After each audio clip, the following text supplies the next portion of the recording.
Jade Raymond, the producer of Assassin's Creed and Watch Dogs, has announced a new studio that seems to have some PlayStation ties. Stadia's most interesting game is coming free to play on proper home consoles such as the Nintendo Switch. Animal Crossing is getting a big spring update on March 18th, and finally, a Nintendo Switch exclusive is actually making the jump to Xbox and Game Pass. I'm literally talking about every console, including Stadia, in this video, so you all should love this video. What's going on, guys? I'm RGT85. If this is your first time on the channel, welcome. Be sure to hit that subscribe button and be sure to like the video, but without any further ado, let's talk about what's going on in the world of video games. So in case you were unfamiliar with who Jade Raymond is, let me catch you briefly up to speed. Did you enjoy Assassin's Creed 1 and 2? Because, I mean, I sure as hell did. Did you enjoy the first Watch Dogs game? There might be a little more decisiveness on that one, but I definitely enjoyed that game, and Jade Raymond was the executive producer for these games during Ubisoft's sort of resurgence, I feel. You know, during the Xbox 360 era, Ubisoft sort of became a household name once again with games like, of course, Assassin's Creed and Watch Dogs. The first Assassin's Creed game, I mean, was absolutely awesome. We hadn't really seen anything quite like it. These big open areas where you're a stealthy character trying to take out enemies and stuff like that. Just a brilliant game. So obviously the pedigree is there for Jade Raymond. Now, we might remember talking about Jade Raymond more recently with Google Stadia. She was brought on with Google Stadia to essentially do first-party games for Stadia service, but then Google was kind of like, you know what, we're not going to do first-party games, we're just going to do third-party games, and of course that ended up leading to more so of the downfall of Google Stadia at the end of the day, because if you don't have exclusive games, why are people going to want to play your games when they can play them on their preferred platform? Well, now Jade Raymond is back, and PlayStation's website actually put out a press release talking about her new studio called Haven today. So since it was on PlayStation's website, I'm sort of led to believe that whatever game that Haven ends up doing is going to be a game that will be prioritized for probably the PlayStation 5. I mean, why else would they sort of pick up on this story? You know, this could have been a press release just done in general on no major website from as far as a console manufacturer is concerned, but this was ended up picked up by Sony. So we don't have any real details or anything as far as what the game is going to be or what style of game it's going to be, and we do have to look at the fact that Jade Raymond hasn't released a game in over 5 years now, but you know, that sort of ties into the fact that, you know, she left Ubisoft and then Stadia just ended up becoming nothing, so I'm not really going to hold that against her, because honestly, like I said, I really enjoy Assassin's Creed games. I really enjoyed the first Watch Dogs games, so she's obviously a very talented individual. So whatever this studio ends up creating, I'm definitely going to have my eye on with this, and since PlayStation's website did pick up this story, I'm going to assume that there's some heavy PlayStation ties with it. Sticking with Google Stadia talk, I don't like Google Stadia. I don't know if you've ever picked up on that or anything like that, but I never was a fan of the service when I feel like there are better alternatives out there to play your games without having to purchase them for a complete price with Google. And considering how Google just drops things at the drop of a hat when they get bored with something, I never really envisioned Google Stadia being a success. But there was one game on Google Stadia that I always wanted to play, but I wasn't willing to download Google Stadia to play it, and that was Super Bomberman R Online. Now, this is a different game than the Super Bomberman R that came out when the Nintendo Switch first released and all that stuff. I believe it came out on other platforms as well. This was essentially a battle royale style Bomberman game, which you have up to 64 players playing, and there's a ton of customization that you can do to your Bomberman character, including Konami franchises such as Silent Hill and Castlevania. Remember when Konami used to make video games and they had all these great IPs and then they just kind of forgot about them? But yes,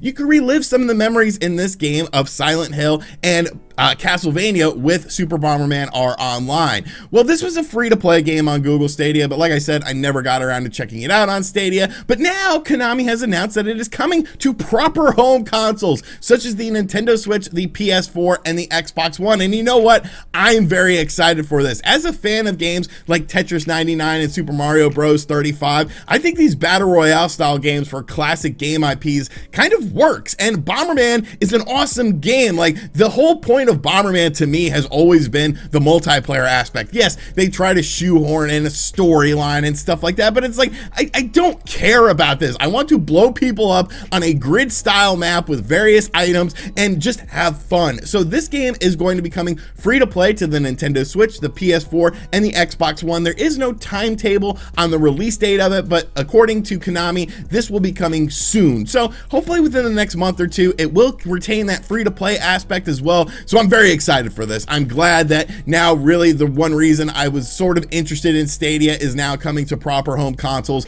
I guess Stadia is just left with Guilt as their only Stadia exclusive game, and Guilt is kind of funny when you think of the name Guilt and think of Google Stadia, because they probably feel very guilty about even doing Google Stadia. But yes, Super Bomberman R Online will be coming to consoles. It's going to be free to play, and I hope it has crossplay because I'm really looking forward to this game. Next up, let's talk about Animal Crossing New Horizons. Now, I am not one of the people who bought this game, but there are literally over 30 million people who have, so I feel like it would be a disservice if I didn't at least talk about the latest update with Animal Crossing very briefly. Even though I'm not super interested in it, you probably will be. So I'm a man of the people, and sometimes I talk about things that I think will interest you more so than that will interest me. So, I mean, Jesus Lord, subscribe to the channel, hit that like button. Like, who else does this for you guys? But Animal Crossing is getting an update on March 18th, and there's some interesting things coming with this. So basically, this will be a free update once again. It adds in an anniversary cake, more slots for custom designs, the ability to make custom things such as umbrellas and flags, and even cardboard cutouts, which I think that could be potentially super creepy, and of course some new seasonal items. Now really, to me though, the more interesting addition that's coming actually costs money, but I could see it being very popular, and that's something called Sanrio Sweetness. Now, if you're unfamiliar with what Sanrio is, like, it's weird Hello Kitty style stuff, very Japanese, kawaii as the kids say nowadays. But like, I remember as a kid, like going to the mall and there would be like literally a Sanrio store there. So like, that stuff is very, very popular, especially with a younger female demographic. And obviously Animal Crossing is a game that everyone enjoys. But Sanrio Sweetness is coming to Animal Crossing. Now, starting on March 26th, there will be the Animal Crossing Sanrio Collaboration Pack, which will be available at Target stores for $5.99. And they're basically amiibo cards that you use to invite different characters inspired by Sanrio characters to your island. And these amiibo cards can then exchange bells for special Sanrio-themed furniture and fashion items in the game too. And you can even invite these characters to Harv's Island for a fun photo session in Phototopia.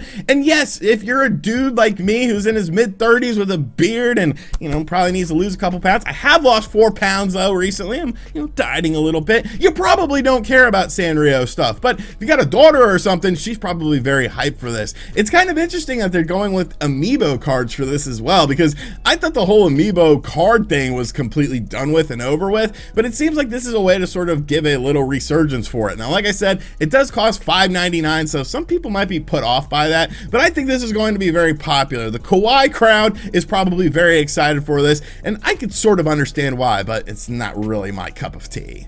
And finally, batten down the hatches, a Nintendo Switch exclusive is coming to Xbox. It's the end of the world. Calm down. Calm down. It is not the end of the world, but it is kind of an interesting addition because a Nintendo Switch exclusive game is actually coming to Xbox via Game Pass for the Xbox family of consoles and PC if you have Game Pass on PC. Now, the game in question is a Square Enix game. Now, Square Enix is, of course, hosting an event on March 18th that we talked about a few days ago on the channel, just basically some predictions here. And I feel like this would have been a big announcement to do at this event, but Xbox released this announcement early. So, you know, go to hell, Square Enix. Xbox is going to do what they want to do. But the game in question is Octopath Traveler. Yes, a JRPG for the Nintendo Switch is coming to the Xbox before it's coming to the PlayStation family of systems. Now, of course, Octopath Traveler came out back in 2018. Now, this game will be releasing on Game Pass on March 25th of 2021.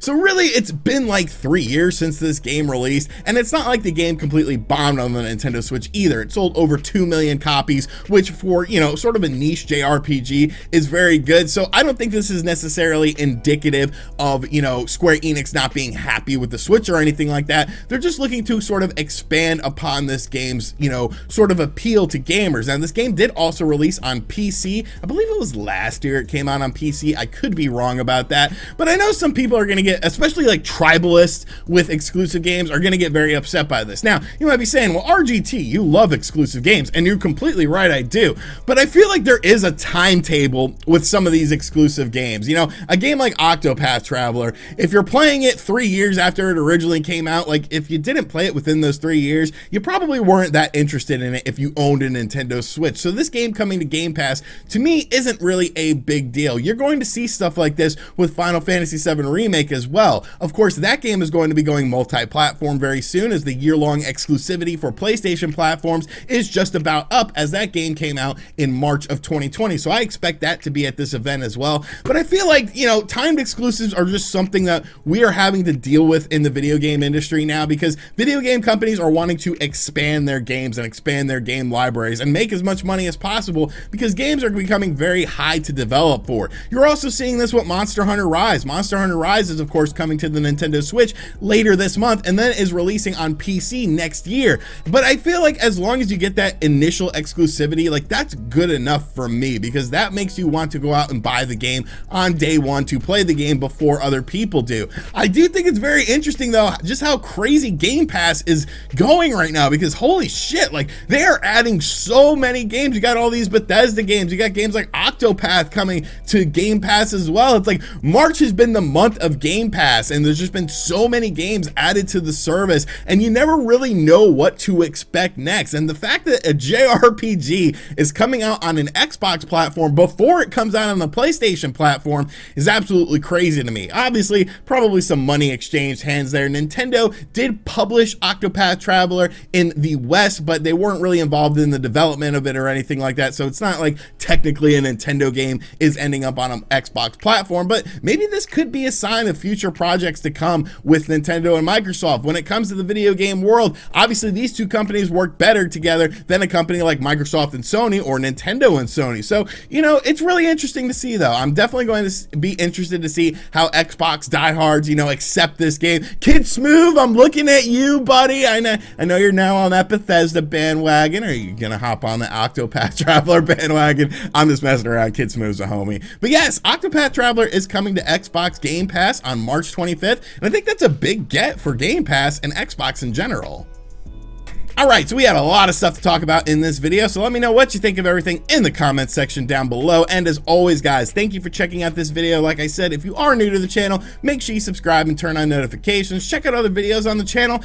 Yes, the Knicks lost last night, but you know what? That was a good effort. You know, they were getting their asses beat. They came back in the fourth quarter. They made it very, very interesting. Julius Randle looked like an all-star. And, you know, I don't expect the Knicks to win every game, but as long as you compete against the best teams in the NBA, then you have a chance at doing something when the playoffs come around. So definitely, you know, a good effort. The Knicks are depleted at the center position with Mitchell Robinson being out. Derrick Rose is still out. So I thought it was a great effort, all things considered, because I know there's like 7 of you that watched till the end of this video to hear me ramble about basketball, and that's what we're doing, rambling about basketball. And as always, I'll catch you guys on the next video. Later.